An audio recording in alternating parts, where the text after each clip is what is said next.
Replace your overused monsters with these underused ones, levels 2 through 5, today on Dungeons and Taverns. Hi, my name is Saul Sunforge. I started DMing when I was in the Navy back in 2002. I came here to YouTube to bring my experience to you, whether you're a new player or a new aspiring DM looking to bring your game to new heights. I'm here to help with players, characters, rule explanations, and a whole lot more.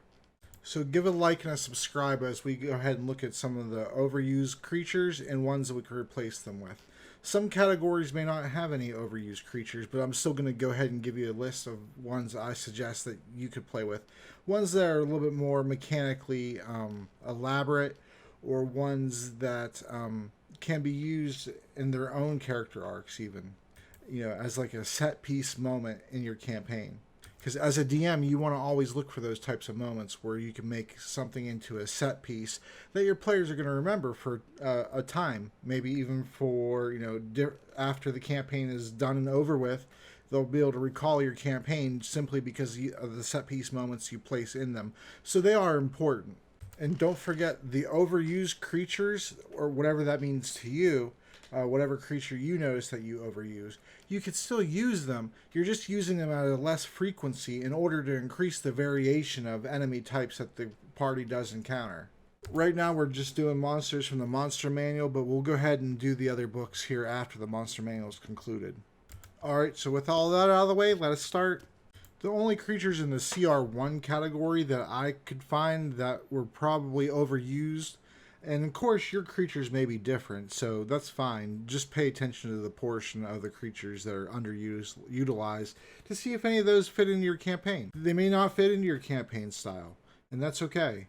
There's plenty of creatures to go around, and you will find some that do fit in your campaign style. And maybe in the future, I'll make a video on creatures that fit in certain campaign styles.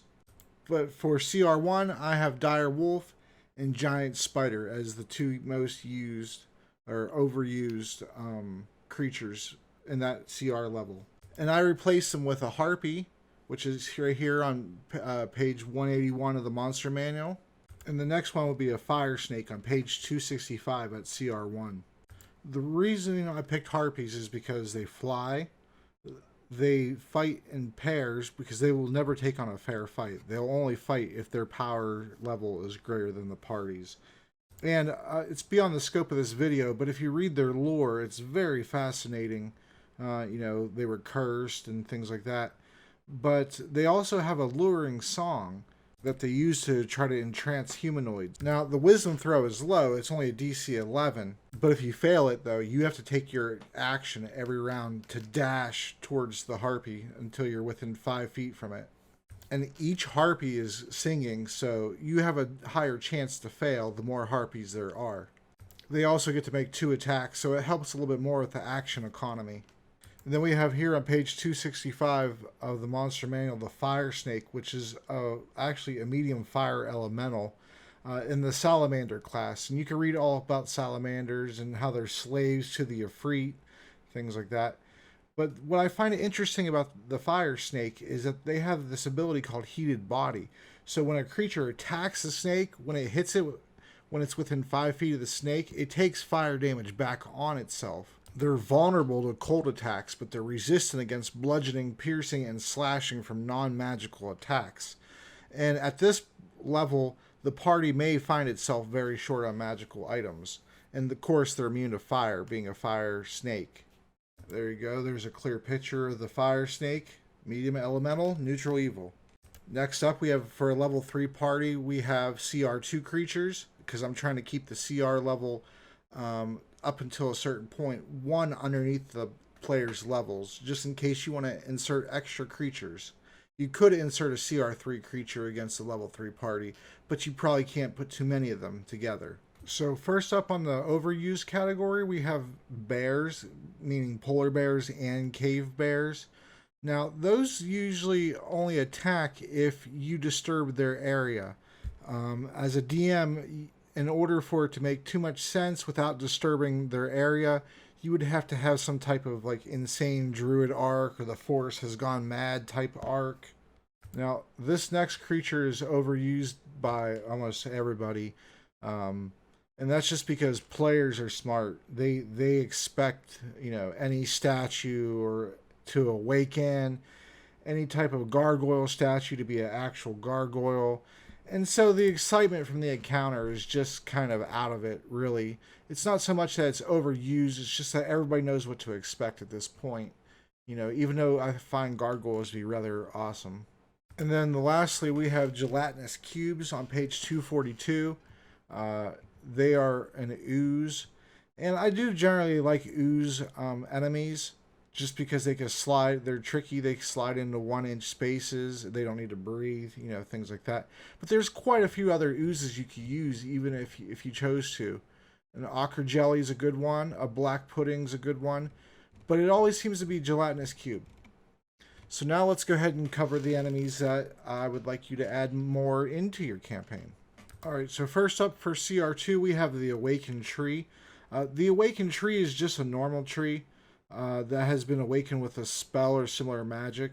So the easiest place you could put these things is in like a forest. It doesn't have to be a dark forest. It could just be a regular forest. But maybe a hag lives there. And so the hag has awakened trees as protectors for her hut. The awakened tree does a slam attack. It has a 10-foot reach, which, you know, reach is pretty critical in 5th edition. Not every enemy has reach. And that's also good because the awakened tree is only 20 feet for their movement. But having a grove of awakened trees protecting something seems like a very good way to go in your campaign. It doesn't have to be a person. It could be an object that they're protecting, or it's the object itself that's causing these trees to be awakened. On page 157 of the Monster Manual, we see here the Gibbering Mouther, this guy right here. And these creatures are very hostile and very gross and very scary. And later on, I suggest you could use one that's even larger and a higher CR level that you create yourself. These creatures consume the vegetation, the plant life, grass, everything that's in their wake in order to grow larger. And they're kind of like a ooze in the way that they move, except they move on, whenever they absorb a body, it becomes part of them, right? So you'll always hear their constant guttural screams whenever they seek out an enemy. They'll start gibbering, and you'll hear their pain as they collectively move in one. So they're a little bit crazy because they have all these people rolled into one creature. And so you can really play that up. You know, you can have them, you know, talking, yelling, you know, begging for death. Each individual creature inside is insane. They're not who they were anymore. And then the space 10 feet around the creature is treated like difficult terrain. And the players have to succeed on a DC 10 strength save, or their speed is 0 until the end of their next turn. And then when the creature starts actually gibbering, the party has to succeed on a DC 10 wisdom saving throw, or there's a various amount of effects, including not doing anything, or attack using your dash action to go a certain direction for movement, or you can attack a randomly determined creature, which could be your own party members. In addition to its bite, it has blinding spittle, which it recharges on a 5 or a 6, and then it can shoot a glob at a point it can see within 15 feet of itself, and then the glob explodes into a blinding flash of light on impact, and then each creature within 5 feet of the flash must succeed on a DC 13 Dex save, or they'll be blinded until the end of the Gibbering Mouther's next turn. Now, due to action economy, I wouldn't advise having the CR2 creature up against an entire party of level 3 characters. So you may want to include other creatures with the Gibbering Mouther, or make the Gibbering Mouther tougher, or give him additional attacks, which as a DM you've always been free to do. Now, the Peritone is CR2. It's the last of my CR2 creatures I'm going to discuss. It's on page 252 of the Monster Manual. A Peritone is basically a large bird with the head of a stag that has the taste for humanoid flesh.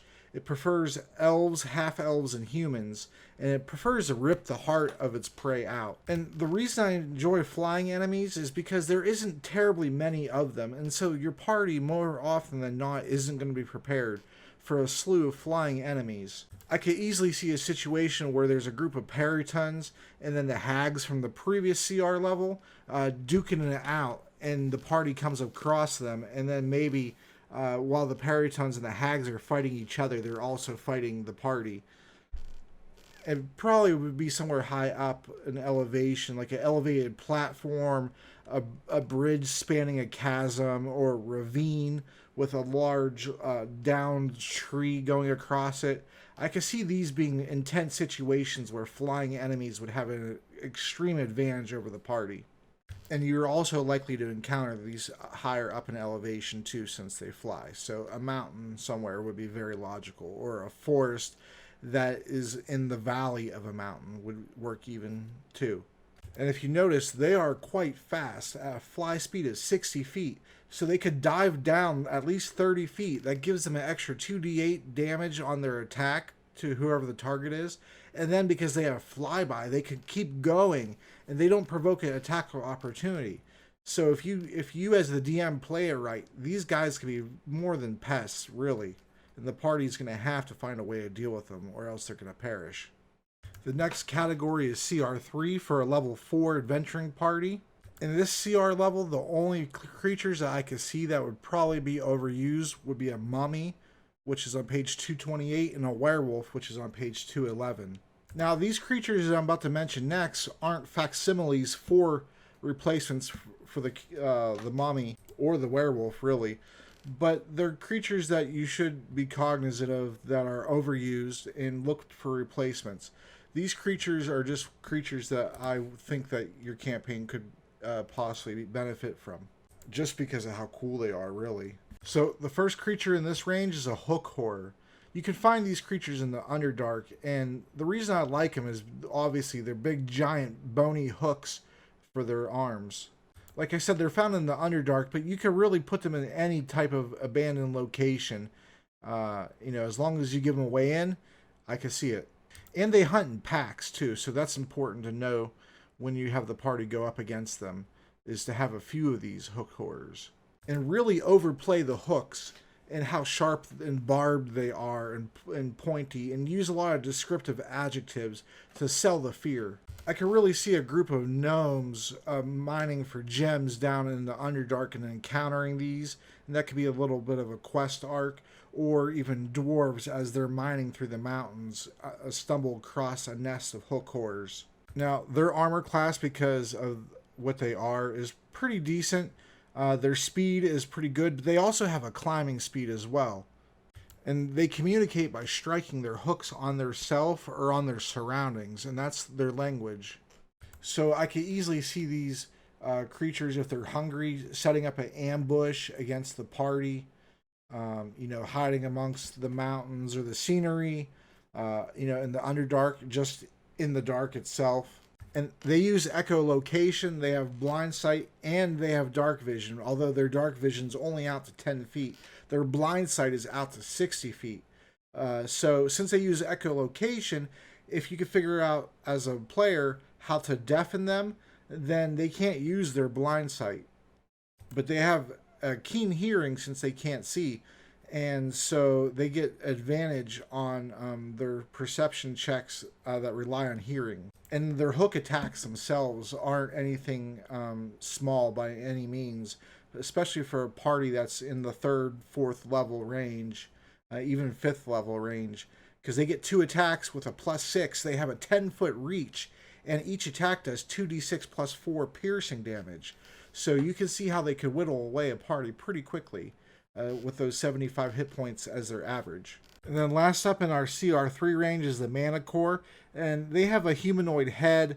They have the body of a lion, and they have the wings of a dragon. They're very evil, and they're very cunning. Now, in addition to that 50-foot flying speed, which is really good, they also can shoot spikes out of their tail. So you could combine that with the long-range attack because they're flying away, and just have them turn and their range is 100 to 200 feet with their tail spike, which is an immense range. Now, mana cores usually serve like a dark master, so you can have them be sort of a guardian type of enemy if you wish, before any type of boss encounter with a humanoid. Their territorial rivals are chimeras, griffins, peritones, and wyverns. And so you can have a hunting pack of mana cores fight the party or fight these other enemies, and you can have the party come along and notice these fights going on along them during their travels. These, they don't necessarily have to be enemies of the party, unless the party makes it a habit of going, off your description and going towards danger instead of away from it. But these could be descriptive things to make your world feel more alive as the enemies attack each other as well. They don't just sit there and wait for the party members to come along. Here you go. Here's a picture of the Bannon Court right now. You can see the humanoid head, the dragon wings, and the body of the lion. Look at the barbed tail. So you really, when you have the party go up against mana core or more than one mana core, ideally, you could play up the spiked tail so the party knows how dangerous that is. And make sure when you get at range that you use those tail spikes liberally.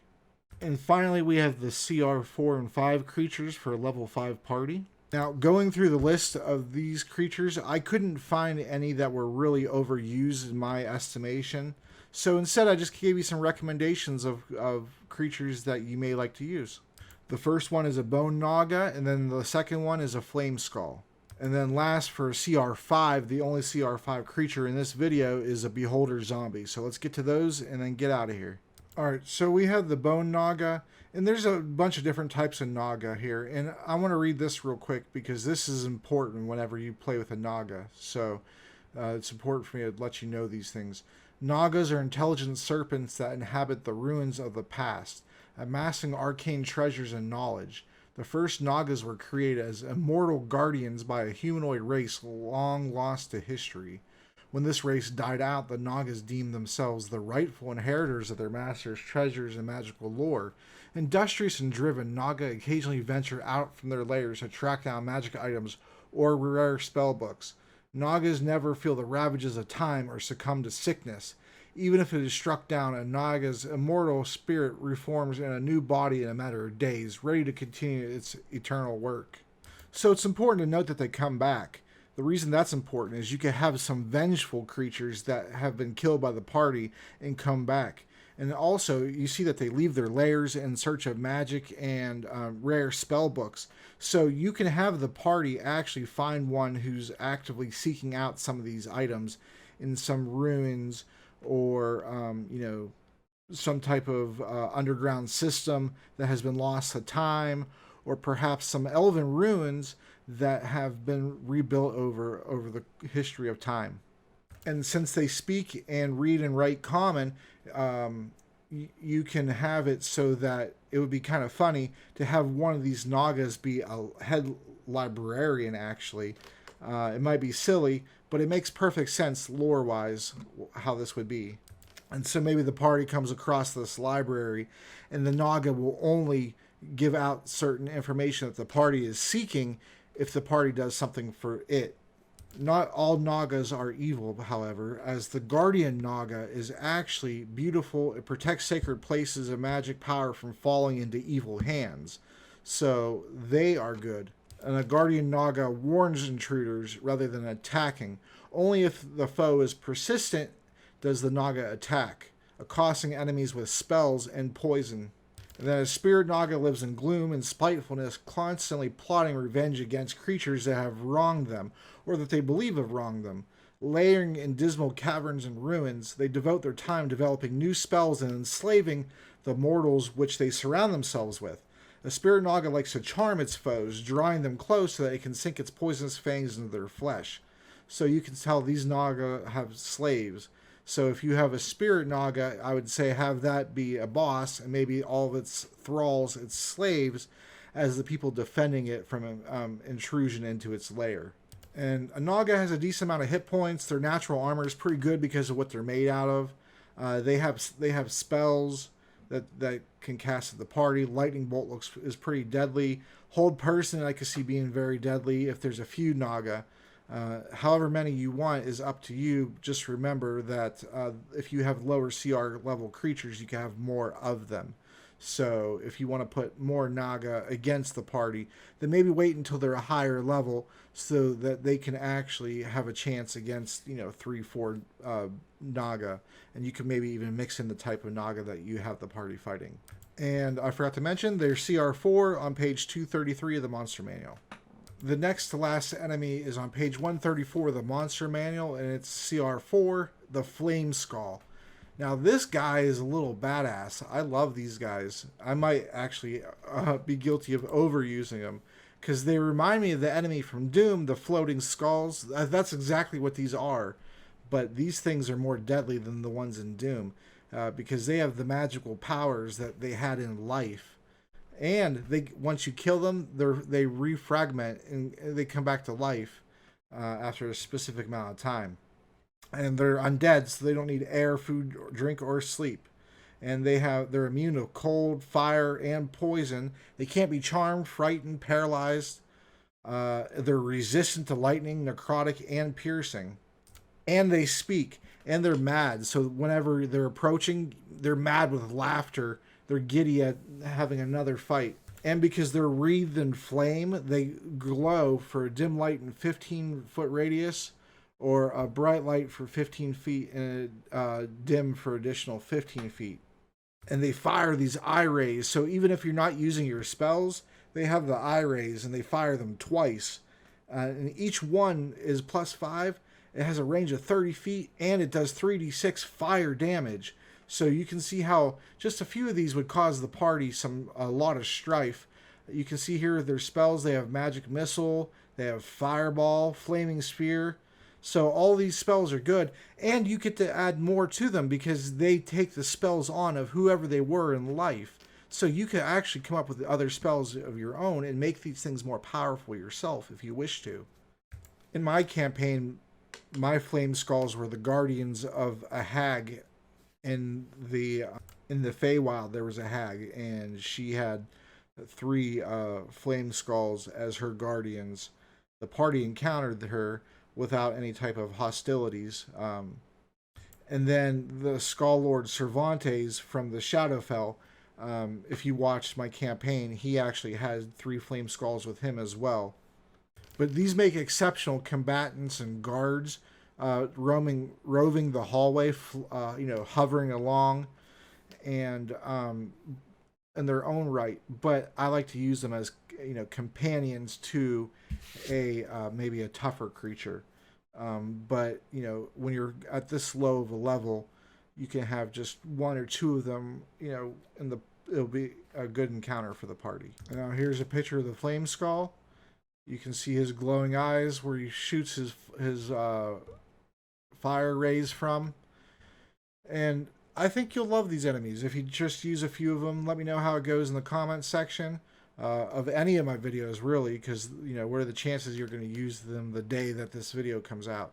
So let me know if you use any of these creatures, and let me know how the players dealt with them. That's the most important thing I take away from that, is how your players dealt with them, because everybody's players are different. And this last creature is, if you like to use zombies in your games, this is a Beholder zombie. They're not as strong as regular Beholders by any means, but they still pack a punch. They're the only CR5 creature that we'll be talking about in this video. The next video I'm going to cover is going to cover 5 through 8, I believe. The biggest difference you can see here is they only have 4 eye rays, which instantly decreases their challenge rating. They only have a +3 to their bite, but you can see their bite does 4d6 piercing damage. And they have an ability called Undead Fortitude that if they go down to 0 hit points, they have to make a con save with a DC of 5 plus whatever the damage taken. And then, unless it was radiant or from a critical hit, if they succeed, they drop to 1 hit point instead. So you can see that they could have a reprieve maybe for a round or 2. They don't have a walking speed, obviously, because they fly. They hover. They're rather slow at 20 feet, So this could be an enemy that maybe you have the party run from. You could turn it into a skill challenge if you wish to, where the party's trying to avoid the eye rays as they're trying to escape this thing. Well, there we go. There's the whole video. It's a little bit longer than I wanted, but it's still under that half-hour time frame I give myself. So I appreciate you all for watching this. Hopefully you stuck around for the whole thing, and if you did, give me a like and a subscribe. I appreciate all of you. The next video will be out shortly. Have a great day, and I appreciate all of you. Thank you.